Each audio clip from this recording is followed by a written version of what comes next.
नमस्कार छात्रों, मैं डॉक्टर गीता चौगुले आपका हिंदी ऑनलाइन क्लास में स्वागत करती हूँ। हमने पिछले 2 ऑनलाइन क्लास में रिवीजन या पुनरावृत्ति शुरू की है पाठों की। पहला पाठ हमारा पूर्ण हुआ है। कल जो मैंने ऑनलाइन क्लास भेजा था उसमें दूसरा जो पाठ था, राष्ट्रीय एकता और भाषा की समस्या, भीष्म साहनी लिखित, ये पाठ अधूरा रह गया था। इस ऑनलाइन क्लास में इसी पाठ को हम पूरा करेंगे। पिछले ऑनलाइन क्लास में हमने लेखक की खुद की ज़िंदगी, उनके पिताजी की ज़िंदगी और भाषा की समस्या उनके जीवन में, या हिंदी भाषा में लेखन करते हैं लेखक, तो उन्हें किन किन समस्याओं का सामना करना पड़ा, किन किन जातियों का सामना करना पड़ा, ये हमने पिछले ऑनलाइन क्लास में पढ़ा था। और अंत में ये भी हमने पढ़ा था उस क्लास के कि कोई भी भाषा किसी भी धर्म से जुड़ी नहीं रहती। इसी बात को आगे लेकर जाते हुए लेखक और एक उदाहरण देते हैं नागपुर का। महाराष्ट्र में नागपुर नाम का मेट्रोपॉलिटन सिटी है या शहर है, बड़ा शहर है। तो वहाँ जाने का इत्तेफाक यानी अवसर जब मिलता है लेखक को, और वहाँ बहुत गर्मी होती है, तो कोई लेखक अपने आप को बहुत अकेला महसूस करते हैं सड़क पर से घूमते हुए। तो उन्हें एक सरदार जी नज़र आते हैं। तो लेखक की तो मातृभाषा पंजाबी है। सरदार जी देखने के बाद उन्हें बहुत हर्ष होता है, खुशी होती है, और वो पंजाबी में ही उस सरदार जी के साथ बतियाते हैं, बातें करते हैं। लेकिन सरदार जी को पंजाबी नहीं आती, वो मराठी में बोलता है, क्योंकि उसका कहना है कि उसके बाप दादा के ज़माने में वो महाराष्ट्र में आया है और केवल मराठी भाषा ही जानता है। और इसी उदाहरण को बताते हुए लेखक ये जताना चाहते हैं कि कोई भी भाषा धर्म से जुड़ी नहीं होती। सरदार जी वो आदमी ज़रूर है, लेकिन पंजाबी नहीं बोल पाता, मराठी बोलता है। तो कोई भी भाषा किसी भी जात या धर्म से जुड़ी नहीं होती। और यही बात उन्होंने आगे भी बताई है कि यदि हैदराबाद में कोई पंजाबी होगा तो वो भी हैदराबादी उर्दू बोलेगा। यदि साउथ में होगा कन्नड़ा में तो वो कन्नड़ा बोलेगा। कानपुर में रहेगा तो हिंदी बोलेगा, उर्दू बोलेगा। तो जहाँ वो रहेगा, हर एक जात वाला, हम जैसे हमने मुसलमानों के बारे में पढ़ा था, वैसे ही पंजाबी के बारे में यहाँ लेखक कह रहे हैं कि किसी भी स्टेट में रहोगे तो वहाँ की स्टेट लैंग्वेज, वहाँ की राज्य भाषा वो आदमी बोलेगा। हर एक प्रदेश की अपनी भाषा है, लेखक का कहना है, लेकिन हर एक भाषा का सौंदर्य अलग से है। लेकिन यहाँ उर्दू का उदाहरण बताया जा रहा है कि लेखक बताना चाहते हैं कि हमने उर्दू मुसलमानों की भाषा बताई है, या समझते हैं हम कि सिर्फ मुसलमान ही उर्दू बोलते हैं। ऐसे नहीं है। हैदराबाद में जाएं आप तो वहाँ हिंदू भी अच्छी तरह से उर्दू बोल लेते हैं, या आप लखनऊ जाएं, वहाँ भी हिंदू या वहाँ के अन्य धर्मीय लोग भी उर्दू अच्छी तरह से बोल लेते हैं। तो किसी भी भाषा को किसी भी धर्म के साथ जोड़े ना, क्योंकि ये अलग सी बात हो जाएगी। किसी भाषा को धर्म के साथ जोड़ना ये संकुचित बात हो जाएगी, नैरो मेंटालिटी की बात हो जाएगी। अब और एक बात लेखक यहाँ बताते हैं कि किसी भी भाषा की अपनी एक लिपि, एक स्क्रिप्ट होती है, लेकिन कभी कभार किसी भाषा की स्क्रिप्ट न होने के बाद उस भाषा के अस्तित्व पर क्वेश्चन मार्क आ जाता है, प्रश्न चिन्ह आ जाता है। यहाँ तक उर्दू भाषा में भी, भाषा के बारे में भी लेखक यही बात बता रहे कि बहुत से हिंदी भाषी लेखक या साहित्यकार उर्दू भाषा को ख़त्म करने के लिए खड़े हो गए हैं। तो ऐसा ना करें। हिंदी जितनी ज़रूरी है उतनी भी उर्दू भी ज़रूरी है।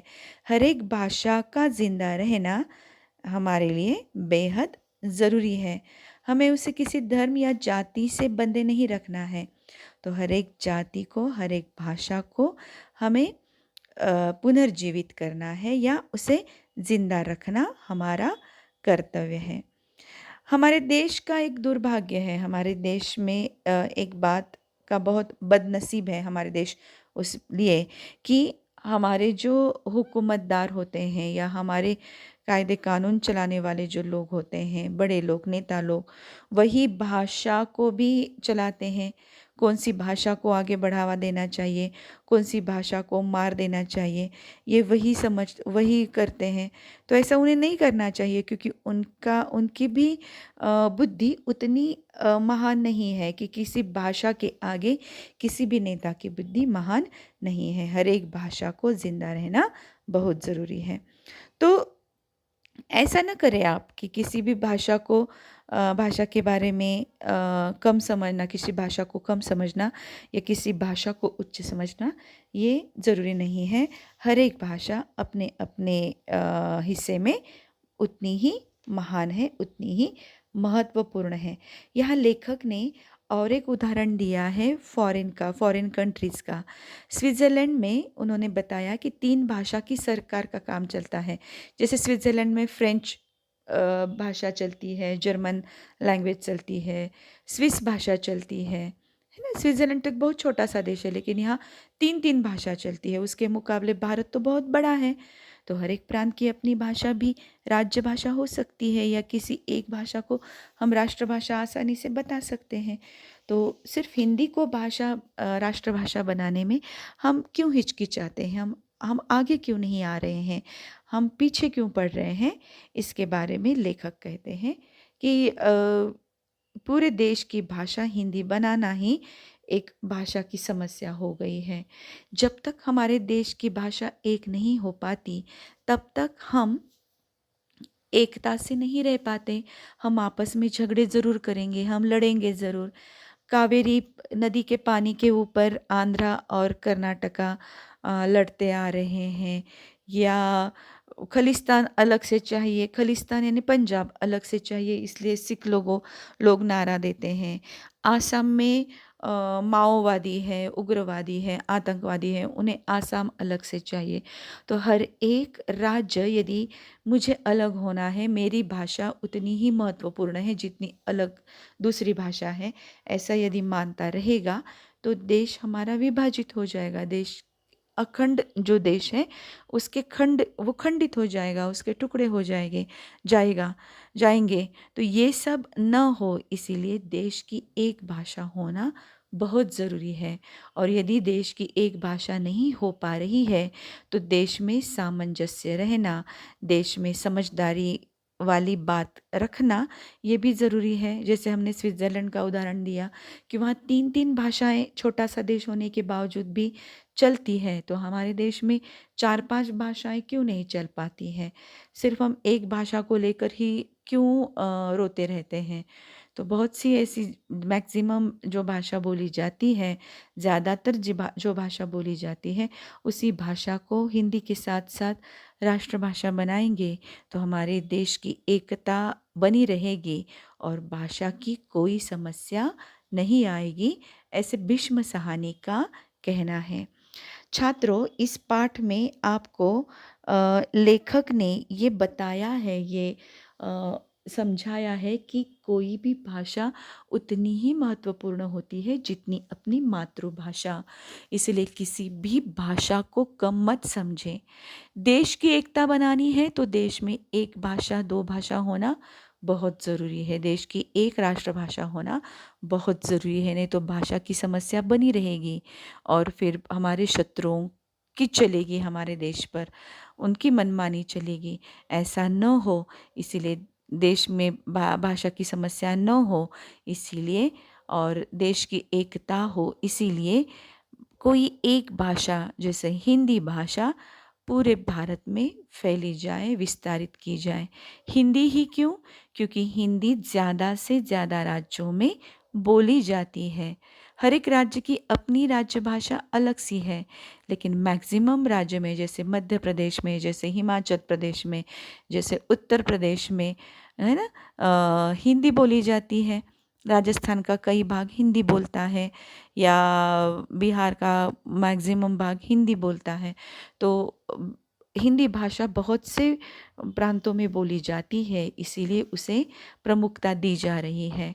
तो किसी भी भाषा को प्रमुखता देना, इसका मतलब देश की अखंडता बनाए रखना। आशा करती हूँ मैंने बहुत पाठ आसानी से बताया होगा और आपकी समझ में अच्छी तरह से आया होगा।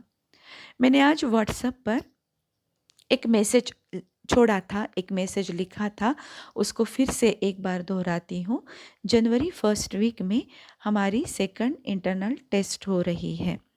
फर्स्ट इंटरनल टेस्ट पिछले 1-2 हफ्ते में हो गई थी, 10-20 मार्कों की, 10 नहीं 20 मार्कों की।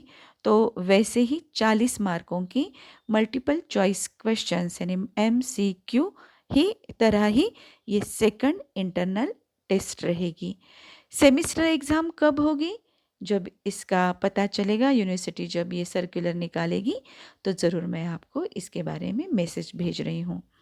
तो आपको पूरा सिलेबस इस परीक्षा में, इस सेकंड इंटरनल टेस्ट में पूरा सिलेबस आपको नियुक्त किया गया है, आपके लिए है। हिंदी के बारे में बता रही हूँ, हिंदी का पूरा सिलेबस आपको नियुक्त किया गया है सेकंड इंटरनल टेस्ट के बारे में। इसीलिए मैं ये रिवीजन क्लास फिर से दोहरा रही हूँ। मुझे मालूम है कि मैंने कुछ क्लासेस में बहुत जो पढ़ाया है उसको मैं और डिटेल से और अच्छी तरह से उसको फिर से एक बार रिवाइज़ करके बताती जा रही हूँ, जिससे आपको पाठ समझने में आसानी हो जाएगी।